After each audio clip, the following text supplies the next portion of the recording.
పొందలేని కార్యం ఉంటే ఈ భూమి మీద ఏదీ లేదండి. నిజమేది. దేవుని పిల్లలకి ఇచ్చిన గొప్ప బలం తెలుసా? ఏ కార్యం మీద దేవుణ్ణి అడిగి పొందుకున్న ఆ విశ్వాస పరిమాణం ప్రతి క్రైస్తవుడికి కావాలి. ఏ క్రైస్తవుడైనా పొందుకోలేకపోతున్నాడు, ఏ క్రైస్తవుడు ఓడిపోతున్నాడంటే సంథింగ్ రాంగ్, ఏదో లోపం ఉంది. ఆ లోపం ఏంటో మనం తెలుసుకోగలగాలి. ఈ రాత్రి ఒకవేళ నీకు ప్రార్థన లోపం ఉంటే ఈ రాత్రి మనం ఆయన మాటకు సరి చేయబడుదుముగాక. ఆమేన్.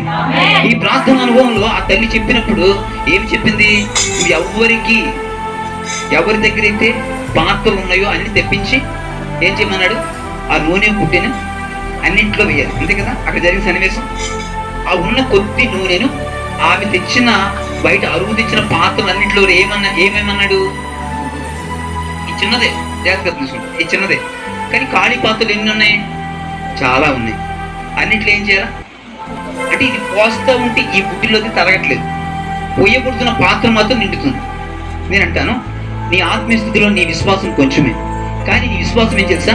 నీ భర్తకు, నీ పిల్లలకు, నీ తల్లికి, నీ అత్తకి, నీ మామకి, వీళ్ళందరికీ నీ కొంచెమై ఉన్న నీ విశ్వాసాన్ని పాలు పంచుతూ ఉండాలి. నీ విశ్వాసం పెంచుతున్నప్పుడు అలాగే సమస్యలు వచ్చినాయా, నీ సమస్యలో కూడా నీ విశ్వాసాన్ని పాలు చేయి, అంటే దాన్ని అప్లై చేయి. జాగ్రత్తగా తీసుకోండి. నీ విశ్వాసం అందరూ కొంచెం అందరికి, ఆ విశ్వాసంతో మనకు కొంచెం అండి. సమస్యలు ఎన్ని ఉన్నాయి? చాలా ఉన్నాయి. అక్కడ కూడా పాత్రలు ఎన్ని ఉన్నాయి? చాలా ఉన్నాయి. పాత్రలు తెచ్చి పెట్టాడు, కానీ దైవజనుడు ఏం చెప్పాడు? నీ నూనెను కొంచెమే నూనె నేను అన్ని పాత్రలు నింపు. సేమ్ ఈ రోజు ఈ రాత్రి అంటాను, నీ విశ్వాసం ఎంత ఉందో నీ ప్రతి పాత్ర పైన నీ విశ్వాసాన్ని అప్లై చేయి. రుణాలు ఉన్నాయా? ప్రభువా నా విశ్వాసాన్ని ప్రకటిస్తున్నా. లేకపోతే నా గృహం లేదు, నీకు గృహముకు అయ్యా నా విశ్వాసాన్ని ఏం చేయలేదు, నా గృహం మీద అప్లై చేస్తున్నాను. అయ్యా నాకు పిల్లలు లేదు, నా విశ్వాసం నా పిల్లల మీద.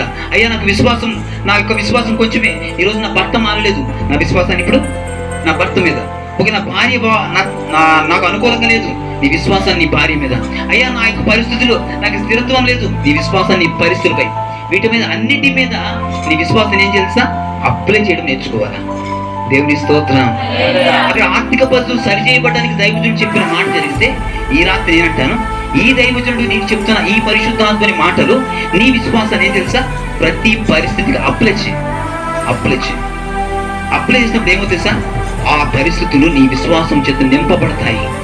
నింపబడినప్పుడు అది అసాధ్యమే, కానీ నీ విశ్వాసం ఏం చేసింది సార్? దాన్ని ఫుల్ఫిల్ చేసింది.